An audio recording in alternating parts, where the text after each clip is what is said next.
City cable news కి స్వాగతం. మచిలీపట్నం సర్వజన హాస్పిటల్లో తప్పుడు విద్యార్హత పత్రాలతో ఉద్యోగాలు పొందిన 12 మంది స్టాఫ్ నర్సులను విధుల నుంచి తొలగించారు.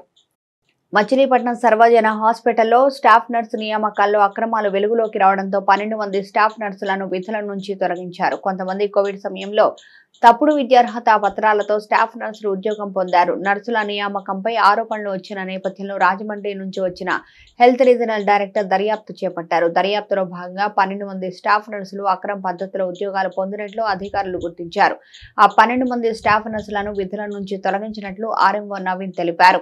గవర్నమెంట్ జనరల్ హాస్పిటల్ మచిలీపట్నం నందు రీసెంట్గా అనగా ఒక 9 నెలల 10 నెలల కాలంలో జరిగిన రిక్రూట్మెంట్ నందు రీజనల్ డైరెక్టర్ రాజమండ్రి నుంచి మనకి అలాట్ చేయబడినటువంటి స్టాఫ్ నర్సుల్లో కొంతమంది స్టాఫ్ నర్సుల మీద కొన్ని ఎంక్వైరీలు జరిగాయి. కొన్ని ఆర్డీకి లెటర్స్ రావడం వల్ల ఎంక్వైరీ స్టార్ట్ చేశారు.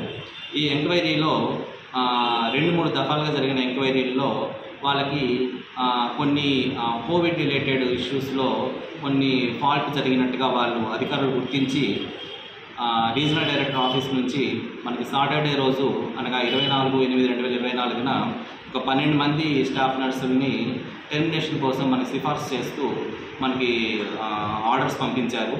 ఈ సిఫార్సు చేసిన ఆర్డర్స్ని వెంటనే మన హాస్పిటల్ సూపరింటెండెంట్ గారు తీసుకొని ఆ 12 మందిని గుర్తించి ఆ 12 మందికి నర్సింగ్ సూపరింటెండెంట్ ద్వారా వాళ్ళకి ఆర్డర్స్ని టెర్మినేషన్ ఆర్డర్స్ ఇష్యూ చేయడం జరిగింది. ఈ ఆర్డర్స్లో ఇంకా ఫర్దర్గా ఎంక్వైరీ జరుగుతున్నట్టుగా తెలిసింది. ప్రస్తుతానికి ఇంతమందికి ఆర్డర్స్ ఇచ్చారు. ఈ 12 మందిని మనము ఇమీడియట్గా హాస్పిటల్ నుంచి సర్వీసెస్ నుంచి టెర్మినేషన్ చేస్తూ వాళ్ళకి పంపించడం జరిగింది. ఇటువంటి ఇంకేమన్నా జరుగుతున్నాయేమో అని ఫర్దర్గా ఇంకా ఎంక్వైరీ ఆర్డీ రాజమండ్రి ఆఫీస్ నందు జరుగుతున్నట్లుగా మీడియా ముఖంగా తెలియజేస్తుంది. ముస్తాఖాన్పేటలోని శ్రీ వీరాంజనేయ స్వామి ఆలయ పునఃప్రతిష్ఠ మహోత్సవాలు వైభవంగా కొనసాగుతున్నాయి. ముస్తాఖాన్పేటలోని శ్రీ వీరాంజనేయ స్వామి ఆలయ పునఃప్రతిష్ఠ మహోత్సవాలు వైభవంగా కొనసాగుతున్నాయి. ఈ నెల 20న ప్రారంభమైన ఈ ఉత్సవాలు 28వ తేదీ వరకు జరగనున్నాయి. ఈ సందర్భంగా వివిధ హోమాలు పూజలు ఘనంగా జరిపారు. ఈ నెల 28న గూడూరు రామకృష్ణ శర్మ ఆధ్వర్యంలో వాయు ప్రతిష్ఠ కార్యక్రమం జరుపుతున్నట్లు ఆలయ నిర్వాహకులు తెలిపారు. ప్రతిష్ఠ అనంతరం భక్తులకు అన్నదాన కార్యక్రమం నిర్వహిస్తున్నామన్నారు. భక్త మహాజనికి మనవి, మన పాతరామన్పేటలో వెంచేసినటువంటి శ్రీ వీరాంజనేయ స్వామి వారి దేవస్థానం పునః వాయు ప్రతిష్ఠా కార్యక్రమం తయాన్నిక దీక్షతో అత్యంత వైభవపేతంగా నిర్వహించడం జరుగుతోంది. కావున భక్తులందరూ కూడా పూజా కార్యక్రమాల్లో పాల్గొని తీర్థ ప్రసాదములు స్వీకరించవలసిందిగా మనవి. మరి అలాగే ఈరోజు 2వ రోజు ఉదయం నుంచి కూడా విఘ్నేశ్వర పూజ, పుణ్యాహవచన, పంచగవ్య ప్రార్థన, రక్షాబంధన, అలాగే వాస్తు పూజ, వాస్తు హోమం, వాస్తు బలి, పర్యజ్ఞీకరణ, జలాదివాసం ఇత్యాది కార్యక్రమాలు జరుగుతూ ఉన్నాయి. మరికొద్దిసేపట్లో స్వామివారికి క్షీరాదివాసం, అధివాసాంగ హోమములు జరుగుతాయి. ఈరోజు సాయంత్రం ధాన్యాదివాసం, పుష్పాదివాసం, పంచశయాదివాసం, అంగ ప్రత్యంగ కళా శాంతి హోమాలు ఇత్యాది కార్యక్రమాలు ఉంటాయి. రేపు ఉదయం స్వామివారి యొక్క విగ్రహ ప్రతిష్టా కార్యక్రమాలు జరుగుతాయి. కావున గ్రామస్తులు భక్తులు అందరూ రైల్వే స్టేషన్ వద్ద లేడీ యాంతిల్ ప్రభుత్వ బాలికల జూనియర్ కళాశాల మరియు నోబుల్ కళాశాల ఎన్ఎస్ఎస్ వాలంటీర్లు సామూహిక పరిశుభ్రత కార్యక్రమం నిర్వహించారు. కేంద్ర యోజన వ్యవహారాలు మరియు క్రీడల శాఖ ఆదేశాల మేరకు కృష్ణ విశ్వవిద్యాలయం ఆధ్వర్యంలో స్వచ్ఛత యాక్షన్ ప్లాన్ పురస్కరించుకొని సామూహిక పరిశుభ్రత కార్యక్రమం నిర్వహించారు. ఈ సందర్భంగా లేడీ యాంతిల్ ప్రభుత్వ బాలికల జూనియర్ కళాశాల మరియు నోబుల్ కళాశాల ఎన్ఎస్ఎస్ వాలంటీర్లు రైల్వే స్టేషన్ వద్ద పరిసరాలను శుభ్రం చేశారు. Regional director N Sanjay Kumar మరియు కృష్ణ విశ్వవిద్యాలయం NSS coordinator doctor M Sravani ఆధ్వర్యంలో జరిగిన ఈ కార్యక్రమంలో మాజీ మున్సిపల్ చైర్మన్ మొట్టమొదటి బాబా ప్రసాద్ మాట్లాడుతూ ఎన్ఎస్ఎస్ వాలంటీర్స్ చేస్తున్నాం ఈ స్వచ్ఛత కార్యక్రమం అందరికీ ఆదర్శం కావాలన్నారు. ఈ కార్యక్రమంలో కార్పొరేటర్ దేవరపల్లి అనిత, నోబెల్ కళాశాల ప్రిన్సిపాల్ ఎన్ఎస్లే, లేడీ యాంతిల్ ఎన్ఎస్ఎస్ ప్రోగ్రాం అధికారి లంకిశెట్టి హరినాథ్ బాబు, అధ్యాపకులు మున్వర్, సురేష్, మహేష్, శ్రీకాంత్ తదితరులు పాల్గొన్నారు. యాక్షన్ ప్లాన్లో భాగంగా లేడీ యాంతులు విద్యార్థులు, నోబుల్ కళాశాల, అట్లాగే కృష్ణా యూనివర్సిటీ విద్యార్థులు అందరూ కూడా చక్కటి సేవా కార్యక్రమంలో పాల్పంచున్నారు. వారందరూ కూడా ప్రత్యేకంగా అభినందనలు తెలియజేస్తున్నాం. సమాజంలో ముఖ్యంగా మనం ఆరోగ్యంగా ఉండాలంటే మన చుట్టుపక్కల వాతావరణాలు అన్నీ కూడా చక్కగా ఉండాలి.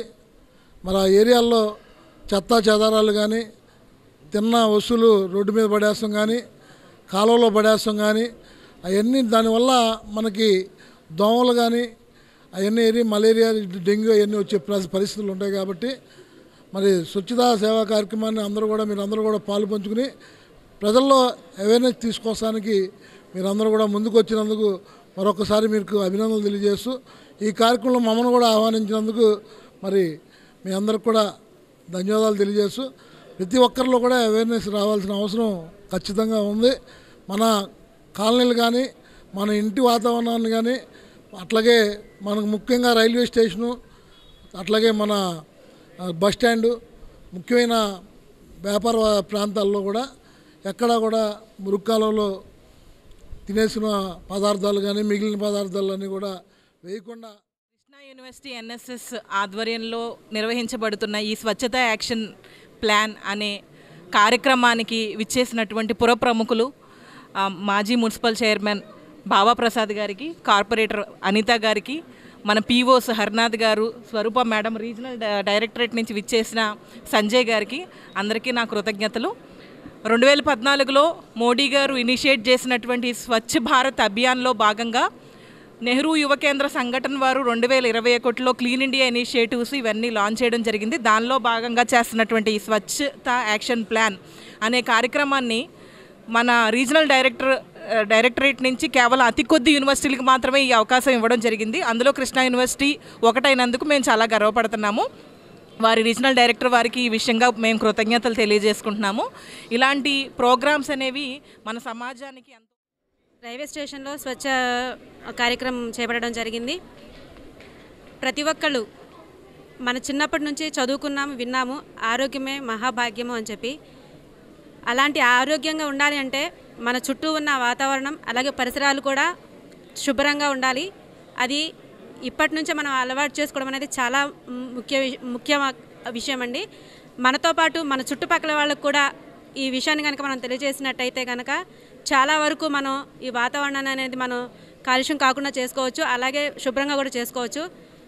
కొల్లు రవీంద్ర గారు గెలవగానే ఫస్ట్ తీసుకున్న ప్రోగ్రామ్ ఏంటి అంటే భారత్ని మన బందర్ని అభివృద్ధి చేయాలి, అలాగే ఎలాంటి అశుభ్రత లేకుండా చేయాలని చెప్పి ఆయన తీసుకున్నారు. అలాగే బాలశౌరి గారు కూడా ప్రతి ఒక్కళ్ళం ఇది మన బాధ్యతగా చేసినట్టయితే ఎక్కడ అత్యాశకు పోయి సైబర్ నేరగాళ్ల వలలో చిక్కుకోవద్దని చెల్లపల్లి సీఐ కె ఈశ్వరరావు ప్రజలకు సూచించారు. సైబర్ నేరాలపై ప్రజలకు అవగాహన కల్పించేందుకు చెల్లపల్లి పోలీస్ స్టేషన్లో Challapalli CI K Eswararao media సమావేశం నిర్వహించారు. ఈ సందర్భంగా ఆయన మాట్లాడుతూ కొత్త నెంబర్ల నుంచి వచ్చే లింకులను ఓపెన్ చేయొద్దని సూచించారు. ఎక్కువ మొత్తంలో డబ్బులు చెల్లిస్తామని ఆశ చూపే ఏ విధమైన ప్రకటనలు నిజం కాదని గుర్తించాలన్నారు. మనిషి యొక్క ఆశను ఆసరాగా తీసుకుని సైబర్ నేరగాళ్లు తమ కార్యకలాపాలు సాగిస్తుంటారని, అలాంటి ఆశకు పోయి మోసపోవద్దని సూచించారు. మారుతున్న కాలానికి అనుగుణంగా సైబర్ నేరగాళ్లు కొత్త విధానాలతో మోసాలకు పాల్పడుతున్నారని తెలిపారు. చెల్లపల్లిలో ఒక వ్యక్తి ఇటీవల బ్లాక్ ట్రేడింగ్ యాప్ ద్వారా 27 లక్షలు పోగొట్టుకున్న సంఘటన జరిగిందని తెలిపారు. లోన్ యాప్ ద్వారా ఎవరు లోన్ తీసుకోవద్దని సూచించారు. ఎవరైనా సైబర్ నేరానికి గురైతే వెంటనే 1930 నెంబర్ కు సమాచారం అందించాలని కోరారు. ఆన్లైన్ నేరాల బారిన పడుతున్నారు. ఈ ఆన్లైన్ నేరాల బారిన పడడానికి ముఖ్య కారణం ఏంటంటే, ఒకటి అవగాహన లేకపోవడం, రెండవది అత్యాశ. సాధారణంగా ఏంటంటే ప్రజలకు అవగాహన లేకపోవడంతో వివిధ రకాలైన లింక్స్, అంటే తెలియని లింక్స్ కొన్ని క్లిక్ చేస్తుంటారు.